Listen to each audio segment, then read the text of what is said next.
Good day everyone, especially to our professor, Dr. Corazon B. Floresca. I am Rodelia D. Panes, your presenter. Welcome to MED-300. This is my concept paper writing titled Unhealthy Psychological Atmosphere, Its Impact to Students. Chapter 1, Introduction or Background. Unhealthy psychological atmosphere has gone across multiple environments. Rectangular measure those who threaten safety, that undermine the advent of social ties, with rectangular degree conflictual, abusive, or violent occur. The impact of bullying on a student in class affect her learning because it causes her not to attend class due to bullying others of the student who are bullied. They felt pain and caused them to think deeply on what they should do not to be bullied. They lose focus in learning, especially while the teacher is teaching in front. They do not understand because they think the bullies are there watching their actions.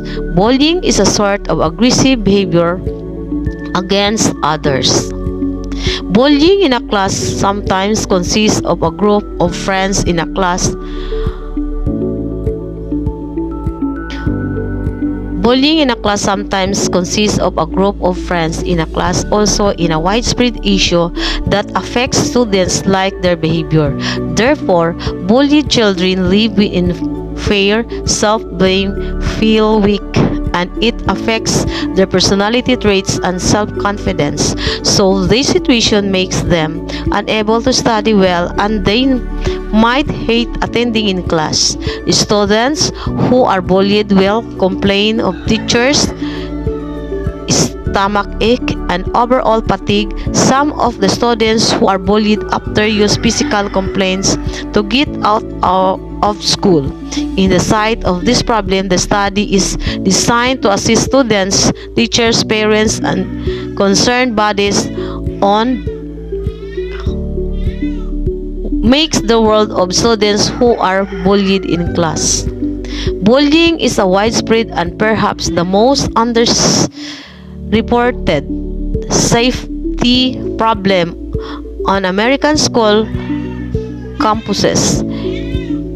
Contrary to popular belief, bullying occurs more often at school than or the way to and from there. Once thought of as simply a rite of passage or relatively harmless behavior that helps build young people's character.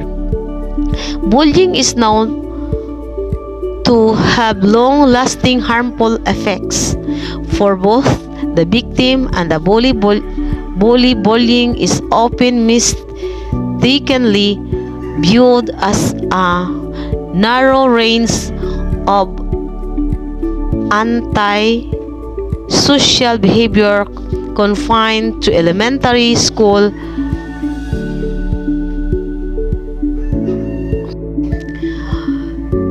Recess yards. In the United States, awareness of the problem is growing, especially with reports that in 2/3 of the recent school shootings for which the shooters was still alive to report, the attackers had previously been bullied. In those cases, the experience of bullying is spread to play a major role in motivating the attacker, and it's not something we have to accept. Barack Obama, former United States of America President, at the anti-bullying conference in White House March 10, 2011, he manifested that living in this world make us equal if discrimination will diminish. Bullying may inflict harm or distress in the targeted youth, including physical, psychological, social, or educational harm. According to Dominic, Bullying is an ever-present problem in the lives of school kids. Bullying is an everlasting problem in the lives of school kids. It is a problem that affects all students, the person who bully, those who are victims, and the persons who are witnesses to interpersonal violence. Bullying may include verbal and physical assaults, threats, jokes, or language. Bullying starts at an early age, and the child begins to develop an initial concept of bullying. Then begins to rise and tends to speak in the basic process 4, 5, and 6. This continues to decline at the higher basic stage and then at the integrated school. Bullying is in schools dangerous environments for students of school and leads to the belief that some schools are no longer safe. In the integrated school of Limulan, there are some students who are bullied in class because of the pronunciation of their words and their classmates laughing. There's no confidence to speak in front because their classmates laughing and they bullied. Some of the reason the students who are bullied in class because they don't know how to read, and some students slow learner and have a disability. The researcher will be conducting this study to give solutions to the problems of the students who are bullied in class and to identify and qualify a number of factors rates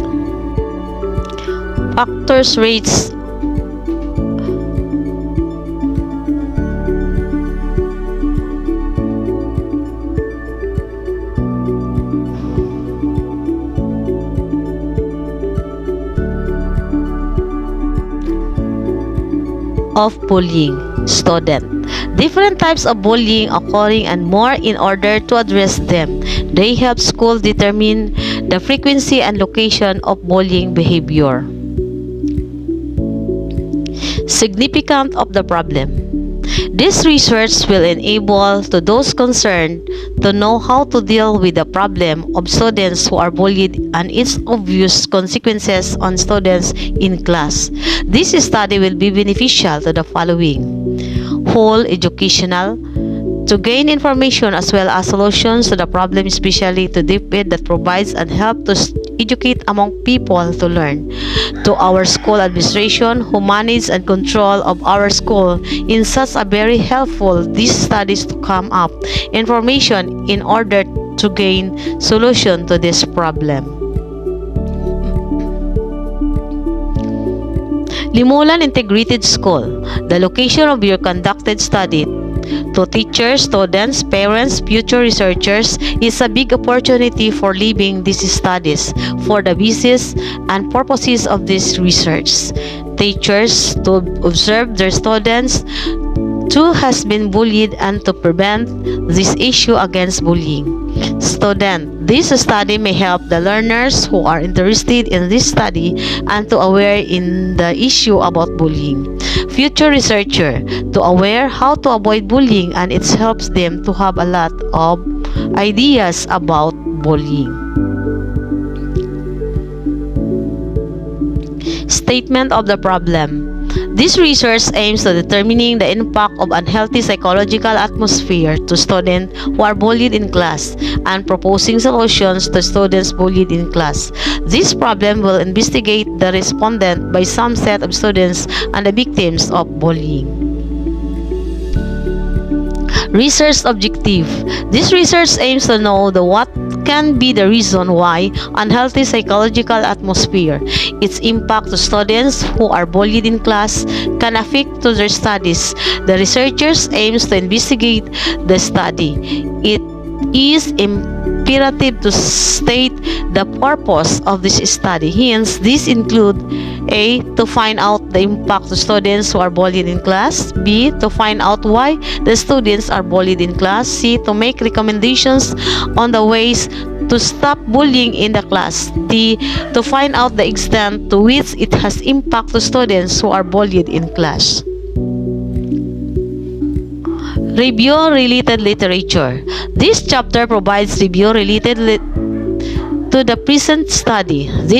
Includes on bullying problem, the problem of bullying, types of forms of bullying, the bully and the bully victim, effects of bullying, school bullying in the Philippines, Anti-Bullying Act of 2013, factors of bullying. Much more, bullying is a form of aggressive behavior manifested by the use of force or coercion to affect others, particularly when the behavior is habitual, involves in imbalance of power.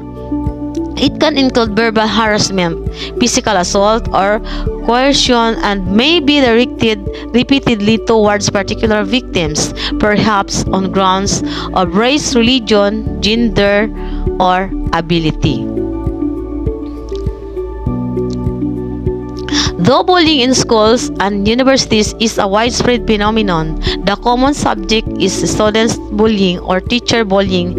A student must has been research about bullying in schools, but it only focuses on studies, students and their rights. No attention is given to teachers that they themselves could be victims of bullying too. Tolentino 2016. Likewise, according to Dominici 2009, bullying is an ever-present problem in the lives of school kids. Conceptual framework. We have input, process, and output. Input: risk factors of school bullying, gender, ethnicity, socioeconomic status, academic achievement. Process: survey, interview, gathering data, procedure. Output: affect performance of the students in terms of grade, attendance, and participation. Operational definition of terms. The following terms defined conceptually. Abusive: it is extremely offensive and insulting the bullied victim. Bullying: it is when people repeatedly and intentionally use words or actions against someone or a group of people to cause distress and unrest to their well-being, and it is when someone is being hurt either by words or action and feels bad because of it. Concentration: the action of power of focusing. Depression: depression affects mood, behavior, energy. It is when everything feels too hard and when you feel so low. Psychological: it is the victim had sustained physical and social damage. Victim: it is the students who are bullied in class. Voliant: it is intended to hurt the feelings of the bullied victim. Next, chapter 2. Methods. This chapter explains various methods that were used in gathering data and analysis which are relevant to the research. In this chapter include areas such as research methods, research design, respondents, population, sample size, and sample techniques that use to collect data that we use. Research design. This research is used to descriptive text with a survey questionnaire. The survey questionnaire is administered to a selected sample from a specific population. The survey involved the administration of a questionnaire which sought to obtain data on the quantify specific, to manipulate and gather data. Local of the study. The study will be conducted at the Barangay Limulan, Calamansig, Sultan Kudarat, since the respondent are the residents of Limulan Integrated School. The study will be conducted at the Barangay Limulan, Calamansig, Sultan Kudarat, since the respondent are the residents of Limulan Integrated School. Respondent participants. The respondent of the research are the students of Limulan Integrated School of Barangay Limulan, Calamansig, Sultan Kudarat. Instrumentation and measure. The researcher used survey questionnaire. This kind of instrument used to measure or to collect the data that are related to your study at Limulan Integrated School. Students. Next is data gathering procedure. The data collection strategies will be used are semi-structured interview and complete observation. Then triangulation of this data collection strategies ensured credibility and trustworthiness of the research. Collecting data from people raises ethical concerns about what is right or wrong, proper or improper, and good or bad. Here is my research tool or instrument. The researchers use survey questionnaire to gather some information that relevant to study. In this research, answer the following questions. Okay, and the last, references. Thank you for watching and may God bless you all.